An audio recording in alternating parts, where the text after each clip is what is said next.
Amém, queridos? Então, eu vou dividir com vocês alguma coisa que faz parte desse ano. Nós estamos num tempo de autoridade e graça, né? E durante todo o ano de 2019, estamos abordando esse assunto, esse tema, que é um assunto vasto, que é um tema grande, e ele tem sido explorado basicamente todos os cultos, tanto de manhã quanto de noite, em 2019.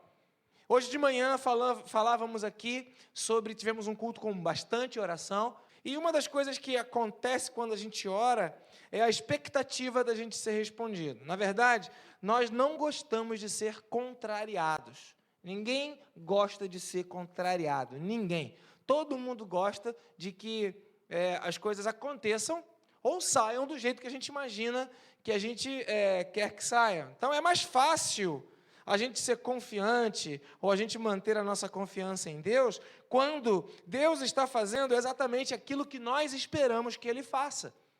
Porque quando Deus está fazendo exatamente aquilo que nós esperamos que Ele faça, é mais fácil a gente continuar confiando, a gente continuar firme e a gente continuar com a convicção de que Deus está no controle de todas as coisas.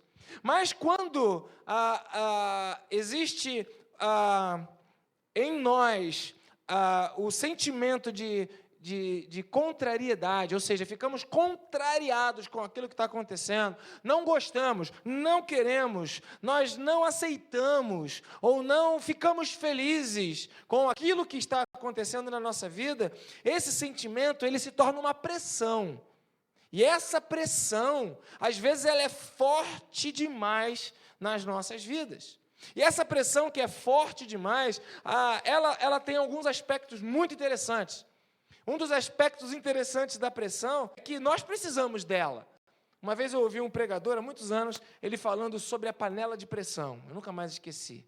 E ele falava o seguinte, que você pode abrir mão da panela de pressão, mas você vai demorar muito mais tempo para fazer determinado alimento. Então, ele falava o seguinte, você pega o feijão, coloca na panela de pressão e liga lá durante um tempo, 40 minutos, e deixa o feijão naquela pressão.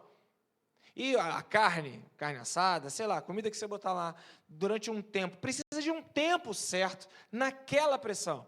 E a pressão certa, no tempo certo, vai produzir o alimento desejado, esperado, na textura certa e numa velocidade mais adequada. Eu também posso fazer um feijão sem panela de pressão, mas vai demorar muito tempo, vai gastar muito mais gás, vai dar muito mais trabalho, e de repente eu faço um feijão de manhã para almoçar e só vou conseguir jantar, não dá nem para comer o feijão na hora do almoço. Então, a pressão, na dose certa, ela é necessária. Também existe outra característica muito interessante na pressão, porque se a pressão é demais, se eu esqueço a panela de feijão acesa no fogo, e vou tomar banho, eu saio, vou rapidinho ali comprar só coisinha. O que acontece quando a panela fica muito tempo na pressão? Queima tudo e estraga tudo. Então, a gente tem esse exemplo da panela de pressão, que fala que quando nós temos a pressão na medida certa, isso é algo impressionante. A gente poderia usar até o exemplo da corda de violão, que eu tenho aqui uma tarraxa, que ela é presa aqui num cavalete, e eu tenho um som para tirar dessa corda. Eu tenho um som para tirar dessa corda. Mas se eu afrouxo essa corda, sem pressão, não sai o som desejado. Boto pressão.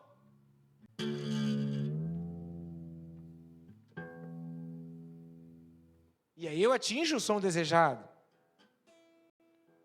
Agora, se eu pressionar demais a corda, o que acontece com a corda do violão? Muito pressionada, ela arrebenta. Ou seja, a pressão em nossas vidas faz parte de um processo de Deus para executar a obra do Senhor ou o que Ele planeja para nós. Porém, nós detestamos pressão, ninguém gosta de viver sob pressão. Nós queremos uma vida... Tinha um seriado antigamente que... O nome do seriado era Guerra, Sombra e Água Fresca. Alguém lembra desse seriado? Seriado antigo, Guerra, Sombra e Água Fresca. Era uma história de uma equipe de guerra que não faziam absolutamente nada. Ficavam só na sombra e na água fresca, mesmo que estivesse no meio da guerra. O que a gente quer é tranquilidade. O que a gente quer é não ser contrariado. O que a gente quer é não ter pressão. O que a gente quer é não ter aborrecimento, chateações ou ser pressionado. Queremos descanso. Mas há coisas que só serão funcionais, só vão ser extraídas de nós na pressão. É o que Jesus aponta quando Jesus leva os seus discípulos para um lugar chamado prensa de azeite. Porque você tem lá a azeitona e você quer tirar o azeite da azeitona, mas a azeitona só produzirá o azeite se aquela azeitoninha for colocada numa pressão enorme, numa prensa enorme para extrair aquele óleo. Não adianta ficar apertando com um dedo nem com um dente que você vai arrumar um problema na sua boca. Não vai tirar o azeite da oliveira. Só é na pressão certa. Jesus quer ensinar isso para os seus discípulos e leva eles para esse lugar, a prensa do azeite, um lugar de pressão. A Bíblia chama esse lugar de Getsemane, cuja tradução é prensa de azeite. Onde é que você mora? Eu moro lá na prensa de azeite, né? Seria traduzido isso, mas era Getsemane. E Jesus leva os discípulos para lá, no momento de pressão que ele estava vivendo, ele falar sobre as circunstâncias, ou sobre as coisas da vida, no momento de pressão. Pedro estava lá com Jesus, né? Agora, antes da gente falar dessa situação de Pedro lá com Jesus no Getsemane, a gente precisa lembrar quem era Pedro. Você, quando pensa em Pedro, você pensa numa pessoa covarde, você pensa numa pessoa medrosa, você pensa numa pessoa com medo, apavorada. A gente pensa em Pedro como quem? Como um cara destemido. Lá no Getsemane mesmo, vieram os soldados e queriam prender a Jesus. Ele saca da espada, corta-lhe a orelha do soldado, um monte de gente, ele sozinho enfrenta. Era um camarada abusado. Jesus estava andando sobre as águas, Pedro virou para Jesus, eu quero ir ter contigo, e foi. Que cara ousado. Mas esse camarada, Pedro, quando estava na pressão, negou a Jesus. Negou a Jesus. Então a gente começa a ver que existem algumas pressões que acontecem na nossa vida que não tem absolutamente nada a ver com o nosso temperamento. Temperamento de Pedro, destemido, ousado, impulsivo, corajoso, sei lá. Mas mesmo tendo essas características naturais, havia uma pressão na vida de Pedro, uma pressão espiritual, que o levou a negar a Jesus. Então vamos lá. Pedro medroso? Não, não era não. João, capítulo 18, versículo 3 a 10, conta uma passagem, né? Jesus foi para o olival, levando consigo um destacamento de soldados. Judas foi lá para o olival, Judas o traidor, aquele que tinha vendido a sua fidelidade por Jesus por 30 moedas de pedra. Levou lá um destacamento de soldados, alguns guardas juntos, enviado pelos chefes dos sacerdotes e fariseus, levando tochas, lanternas e armas. E verso 4, a gente vai ler até o 10 rapidinho. Jesus, sabendo tudo o que lhe ia acontecer, saiu e lhes perguntou, a quem vocês estão procurando? A Jesus de Nazaré responderam eles. Aí Jesus falou, sou eu, disse Jesus, e Judas o traidor estava com eles. Quando Jesus disse, sou eu, eles recuaram e caíram por terra. Verso 7. Novamente lhes perguntou, a quem procuram? E eles disseram, a Jesus de Nazaré. Respondeu Jesus, já lhes disse que sou eu. Se vocês estão me procurando, deixem ir embora esses homens. Isso aconteceu para que se cumprissem as palavras que ele dissera, não perdi nenhum dos que me deste. Simão Pedro, que trazia uma espada, tirou-a, feriu o servo do sumo sacerdote, decepando-lhe a orelha direita, e o nome daquele servo era Malco. Jesus, porém, ordenou a Pedro, guarde a sua espada. Não haverei eu de beber o cálice que meu pai me deu? Então, Pedro não era medroso. Mas a gente sabe que Pedro negou a Jesus. 3 vezes. Não foi uma, não foi 2, não. A primeira faz tchan, a segunda faz tchum e tchan, tchan, tchan, tchan. Pedro negou a Jesus o tempo todo. É meio que para confirmar. Neguei, nego e continuo negando. Mas ele não era medroso, ele enfrentava situações. Ainda em Mateus, capítulo 26, do verso 33 até o 35, a gente entende que essa consciência, ou melhor, falta da consciência ou da conscientização dos seus limites, fez com que Pedro ele se sentisse um super-herói da fé. Talvez Pedro não tivesse a noção de que ele iria negar a Jesus, e a vontade de Pedro talvez não fosse negar, mas há uma pressão, que ela não está ligada àquilo que é natural, não está ligada ao comportamento. Veja aqui, Mateus 26, 36 diz assim: então Jesus foi com seus discípulos para um lugar, Mateus 26, 33 agora, 33. Pedro respondeu, 33, isso aí, ainda que todos te abandonem, nunca te abandonarei. Olha o que Pedro achava dele mesmo. Asseguro-lhe que ainda esta noite, Jesus falou, antes que o galo cante, 3 vezes você me negará. Pedro virou para Jesus e falou, dessa vez você errou, Jesus. Você está errado, você não sabe de nada. Mesmo que o galo cante, mesmo que seja preciso que eu morra, nunca te negarei. E os outros discípulos, eu também não. Pedro tinha uma imagem a seu próprio respeito. Pedro tinha uma ideia do seu relacionamento, da sua fé com Jesus, diferente daquilo que ele realmente tinha. Ele dizia, não vou te negar. Ele pegava a espada, decepava a orelha do soldado, enfrentava, pulava no mar, mas ele tinha alguma coisa dentro dele mal trabalhada. Tinha alguma coisa dentro dele que ainda não tinha sido, de alguma forma, extraída. E precisava sair para que ele pudesse ser totalmente transformado. E aí Jesus faz o quê? Leva Pedro para o jardim da prensa de azeite, Getsêmani, o lugar de revelar o que só se extrai na pressão. Getsêmani é o lugar onde se revela aquilo que só é revelado na pressão. A gente não gosta de pressão, a gente não quer pressão, a pressão nos incomoda, a pressão ela nos irrita, a pressão ela nos aborrece, mas porém existem algumas coisas que só serão extraídas quando nós estivermos no lugar da prensa, no jardim do Getsêmani. Aí então a gente vai ler Mateus capítulo 26, 36 em diante. Agora sim. Então, Jesus foi com seus discípulos, logo depois aqui do 35, 36, Pedro falou, nunca vou morrer contigo, nunca te negarei. Então Jesus foi com seus discípulos para o lugar chamado Getsêmani e lhes disse, sentem aqui enquanto eu vou lhe orar. Verso 37, levando consigo Pedro e os 2 filhos de Zebedeu, que era Tiago e João, começou a entristecer-se e a angustiar-se. Disse-lhes então, a minha alma está profundamente triste, numa tristeza mortal. Fiquem aqui e vigiem comigo. Eu vou ler até o 45. E indo um pouquinho mais adiante, deixou os amigos ali, seguiu um pouquinho mais, prostrou-se com o rosto em terra e orou.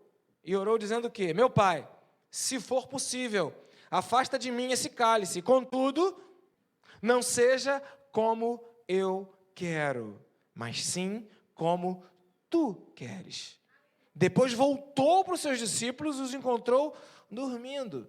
E falou para eles, vocês não puderam vigiar comigo nem por 1 hora? Perguntou ele a Pedro. E continuou dizendo, vigiem, verso 41, vigiem e orem, para que não caiam em tentação. O espírito está pronto, mas a carne é fraca. E retirou-se outra vez para orar. Meu pai, e na oração Jesus dizia, meu pai, se não for possível afastar de mim esse cálice, sem que eu o beba, que seja feita, faça-se a tua vontade. Quando voltou, de novo os encontrou dormindo, porque os seus olhos estavam pesados. Então, os deixou novamente e orou pela 3ª vez, dizendo as mesmas palavras. Depois voltou aos discípulos e lhes disse, vocês ainda dormem e descansam? Chegou a hora.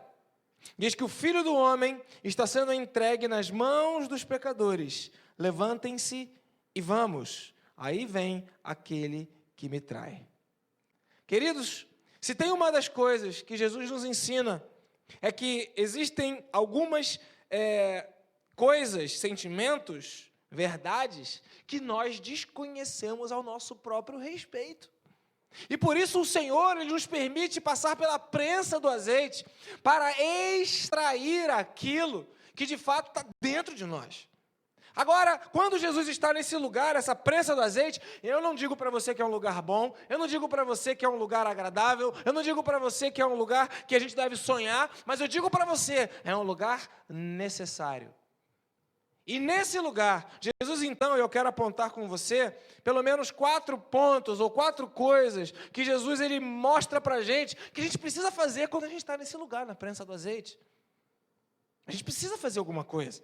Verso 36 fala, então Jesus foi com seus discípulos para um lugar chamado Getsêmani e disse-lhe, sentem aqui enquanto eu vou ali, fazer o quê? Fazer o quê?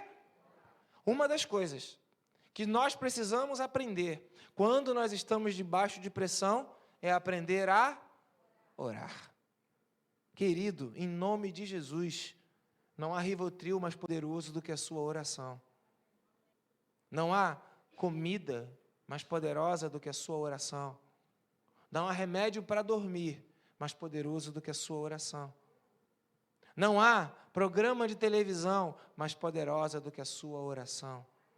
Se você estiver passando por pressão, se você estiver andando no vale da sombra da morte, não tenha dúvida, o Senhor está contigo. E até ali, a mão do Senhor te sustentará.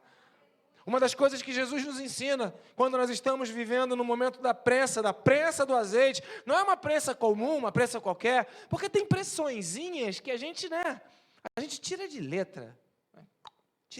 Pressõezinhas que a gente nem liga, né? Aquela pressãozinha que você está na fila e tem uma pessoa, eu não sei, irmãos, não sei se vocês percebem, mas eu prego que Deus é um Deus territorial, mas eu também adoro os meus espaços, e não tem uma vez que eu pare numa fila, que alguém não para atrás de mim, ou me chuta, ou me cutuca, ou me empurra, eu não sei. O que acontece com as pessoas que estão atrás de você na fila? Elas querem que você suma, elas querem te empurrar, elas querem tirar você da frente delas, mas essa pressãozinha, a gente tira de leve, né? Aí tu toma um cutucão, você fica ali, né? Ignora, finge que não viu. Às vezes, quando te irrita muito, você dá aquela viradinha de lado. Às vezes, quando você está com raiva, você já vira para trás. Pois é, né? E começa a puxar papo, né? Para quebrar o clima. Pressõezinhas. Agora, existe uma pressão, que é a prensa do azeite, que a gente não consegue tirar de letra. E que se a gente não entender que o Senhor apresenta um caminho e a opção que você tem, ou a melhor opção que você tem, é ir orar. Você estará perdendo a oportunidade ou a chance de desfrutar de um privilégio que o Senhor Jesus tem entregue nas mãos dos seus filhos. Então, a primeira coisa que eu quero dizer para você é que no momento da pressão, é ali que você vai fazer mais oração. É no momento da prensa que você vai orar como nunca antes orou na sua vida. Você vai buscar ao Senhor, você vai clamar ao Senhor, você vai, de alguma forma, bater nas portas do reino espiritual do Senhor Jesus. Você vai, como a parábola do juiz iníquo, você vai insistir, perseverar, orar, continuar, não vai desanimar nunca, porque é no momento da prensa que é a hora que você precisa orar. Você viu aqui, Jesus orou a primeira vez, os discípulos estavam dormindo, orou a segunda, orou a terceira, e ele orou o tempo que era possível orar, até que chegaram aqueles que iriam prendê-lo. Então ele orou enquanto ele pôde. A minha palavra para você, o primeiro ponto dessa palavra, é que você, quando está na prensa do azeite, você precisa aprender a orar. Pedro não estava conseguindo orar, Pedro dormiu. Pedro estava cansado, frustrado, desanimado, que é natural, né? Algumas pessoas ficam... eu acho que essa é uma tendência de muitos, talvez até a minha mesmo. Quando eu estou assim, muito triste, eu durmo. Pedro estava lá dormindo, muito triste. Mas ele achava dele uma coisa que não era real. Eu nunca vou negar a Jesus. E Jesus levou ele para o Getsêmani para falar, Pedro, na hora da prensa, você não adianta ter uma ideia a seu próprio respeito de que você vai dar conta, você precisa orar. A segunda coisa que Jesus ensina nesse texto é que quando se está na prensa do azeite, você nunca deve ficar sozinho. Verso 37 diz o quê? Levando consigo Pedro, Tiago e João. os seus mais próximos. Aqueles que ele tinha como amigos, como pessoas mais próximas. João, aquele que, amoroso, deitava o seu rosto nos ombros de Jesus. Pedro e Tiago, esses dois irmãos que eram parceiros, estavam ali o tempo inteiro. Então, na hora da prensa, Jesus levou todos os discípulos, todos estavam com ele, mas ficaram a uma certa distância. Mas os mais próximos entraram num nível de intimidade um pouco maior que os demais. Nós vemos aqui pelo menos 3 níveis de relacionamentos e 3 níveis de intimidade. Gente que anda contigo o tempo todo. Gente que anda contigo de uma forma mais próxima, como Tiago, João e Pedro. Mas isso não vai ser suficiente. Você precisará também estar sozinho diante de Deus na prensa do azeite. Porque tem coisas que não dá para que você deixe na mão dos outros para resolver. É algo entre você e Deus, é o teu val do Jaboque, é a tua luta, é a tua prensa, é o teu momento, é a tua batalha. Mas mesmo assim, você pode contar com aqueles que são mais próximos. Uma das grandes falências da vida com Deus é quando nós ignoramos o poder que existe na parceria. Quando nós andamos sozinhos. Eu tenho continuamente falado disso, porque me parece que nesse tempo, ou na nossa geração, reconhecer fraqueza parece que virou quase que uma aberração. As pessoas têm vergonha de reconhecer as suas fraquezas, vergonha de admitir os seus fracassos, vergonhas de reconhecer, não consegui, não dei conta, não fui capaz, não alcancei, não atingi, e por isso elas se fecham. A Bíblia diz: confessai as vossas culpas uns aos outros, para serdes curados. Vamos ler o texto ao contrário? Fica calado com a tua culpa sozinho, você vai ficar? Então, quando você está num momento de prensa, não aquela pressãozinha, mas uma pressão dessas, pressão do azeite, ficar sozinho é uma espécie de suicídio. Ficar sozinho é uma atitude pouco sábia, não inteligente. Você precisa pedir ajuda? É o terceiro ponto. Quando se está na prensa do azeite, você precisa pedir ajuda, abrir o seu coração. Verso 38. Olha o que Jesus falou. Disse-lhes. Jesus disse para quem? Para Pedro, para Tiago e para João. Virou para eles e falou: a minha alma está profundamente triste. Olha, eu estou abrindo meu coração, numa tristeza mortal. Me ajudem. Fiquem aqui comigo. Me ajudem. Então entenda que se eu preciso entender que na hora da prensa eu vou precisar orar, eu preciso entender que eu preciso levar gente comigo para esse processo. Eu preciso de apoio, eu preciso de amizade, eu preciso de gente orando comigo. Mas não adianta eu ter gente que está orando comigo se eu não abro o meu coração e se eu não reconheço a minha fragilidade, a minha fraqueza. Nós precisamos de saber pedir ajuda. Essa semana que passou, eu estava aqui com um rapaz, meu aluno do seminário, André, e ele, como outros lá, alunos, eles estão buscando mentoria, pedindo ajuda. E ele falou: pastor, o que é esse negócio de mentoria? E eu falei para o André, é a capacidade que o indivíduo tem de reconhecer as suas fraquezas, de abrir o seu coração e de pedir ajuda porque não consegue, porque não dá conta. E um jovem que tem atividade na sua igreja, um jovem que tem um ministério de louvor, um jovem que reconheceu que precisa de ajuda. Mas quantos estão por aí? E eu perguntei, mas você... porque eu dei essa aula lá, né, dando essa aula para os futuros pastores, dando essa aula, e eu falei, eu dei essa aula e você me procurou por quê? Porque pastor, eu estou vendo que tem um monte de gente aí que trabalha na igreja, até pastores, que estão buscando suicídio como resposta. Porque não estão falando, porque não estão pedindo ajuda, porque não estão dividindo aquilo que está dentro do seu coração.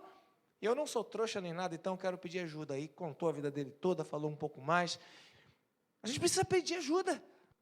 Por que você não consegue pedir ajuda na hora da prensa? Meu Deus! E aí vai pagar. Nada contra mas vai pagar alguém para te ajudar. Não, eu vou na terapia. Eu acho legal isso, mas porque tem muita gente orgulhosa, presta atenção, orgulhosa, que não reconhece que precisa pedir ajuda, mas que tem vontade de ser ajudada. Então faz o quê? Paga para ser ajudado, porque está na moda, socialmente você aceita. Está até na moda, né? Eu vou no meu terapeuta. Entendam! Tem gente que paga porque não tem a capacidade de admitir o estado do seu coração. Vá no seu terapeuta, faça a sua terapia, Deus te abençoe, pague para isso, mas não anule a proposta de orar na hora da prensa, a proposta de levar pessoas que você confia e de abrir o coração para elas e de pedir ajuda. Amém, queridos? Amém? Então, pensa, qual foi a última vez que você pediu ajuda? E que tipo de ajuda você pediu? Porque tem vários tipos de pedir ajuda, né? Olha, eu já fiz a comida, já arrumei a casa, já preparei tudo, agora você faz um favor para mim, você lava a louça? Está pedindo ajuda ou está dando uma ordem? Tem vários tipos de pedir ajuda, né? Entenda que quando Jesus pediu ajuda, ele reconheceu a sua necessidade e ele não se colocou numa posição de cobrança. Essa ajuda que eu estou falando não é uma ajuda de alguém que está por cima, mas é uma ajuda de alguém que está por baixo. É ajuda de alguém que não alcançou. Como é difícil abrir o coração e falar até mesmo para os amigos: a minha alma está profundamente triste. Me ajudem, fiquem comigo, vigiem aqui comigo, fica do meu lado.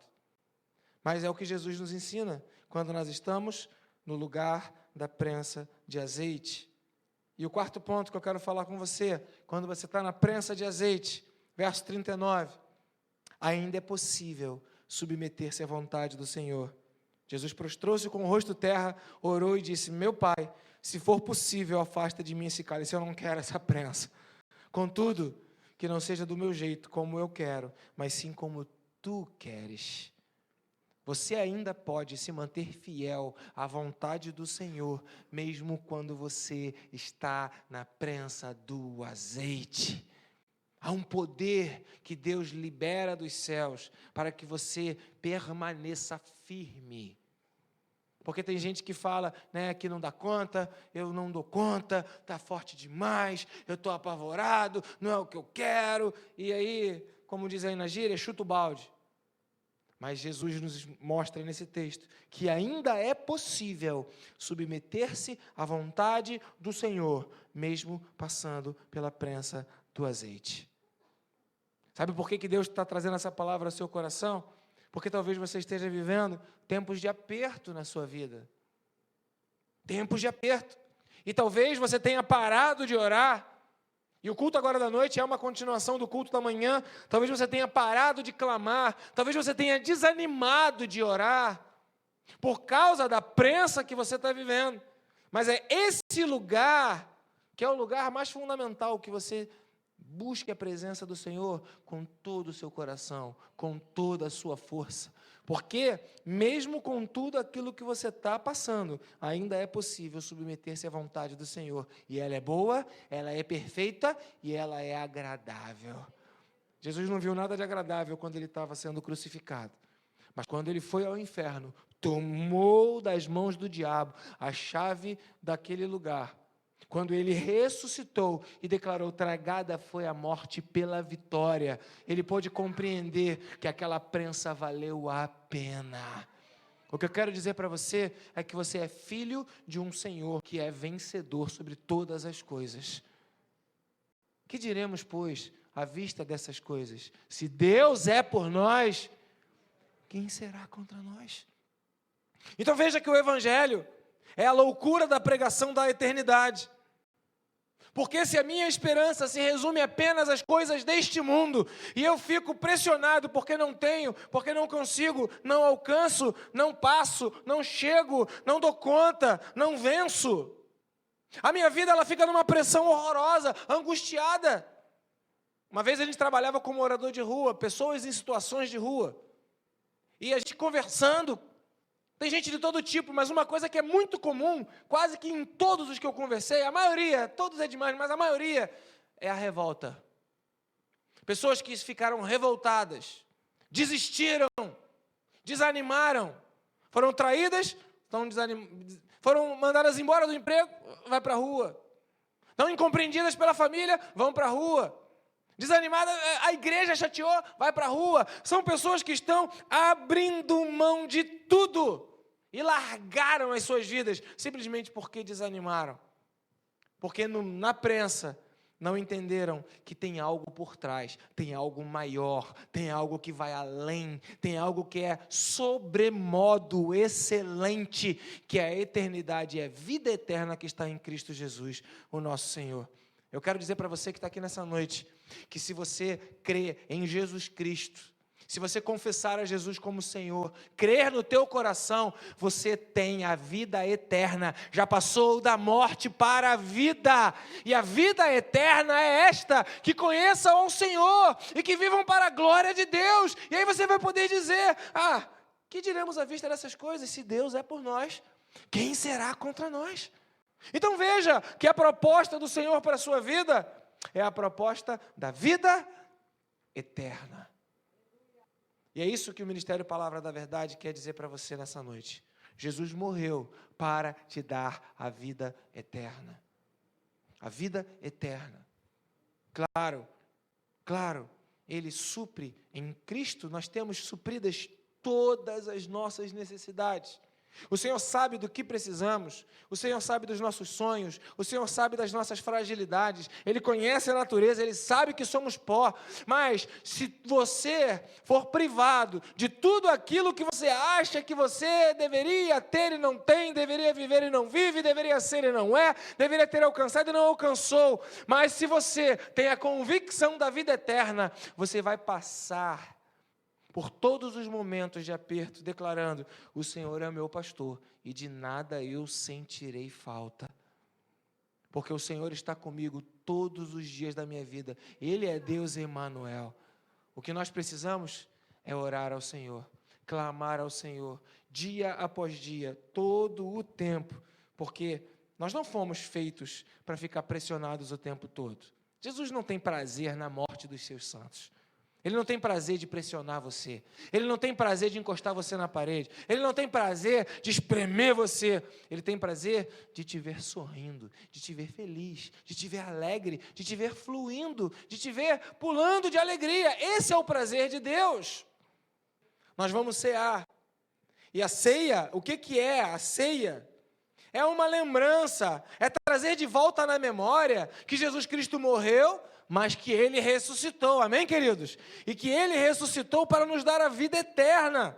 Então, Paulo fala aqui em Coríntios 11, 23, porque eu recebi do Senhor, eu recebi e também entrego, que o Senhor Jesus, na noite em que foi traído, tomou o pão, essa história que nós contamos, antes um pouquinho dele ter sido traído ali, ele tomou um pão, tendo dado graças, partiu, disse para os seus discípulos, isso é meu corpo que é dado em favor de vocês, façam isso em memória de mim.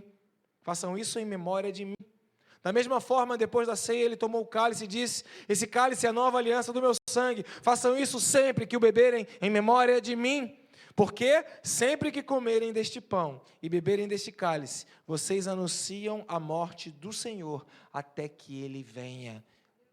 Nessa noite, eu quero que você faça esse momento de ceia como uma declaração profética de que Jesus está voltando, de que Jesus virá para buscar você, de que você tem a vida eterna, ela foi conquistada em Jesus Cristo.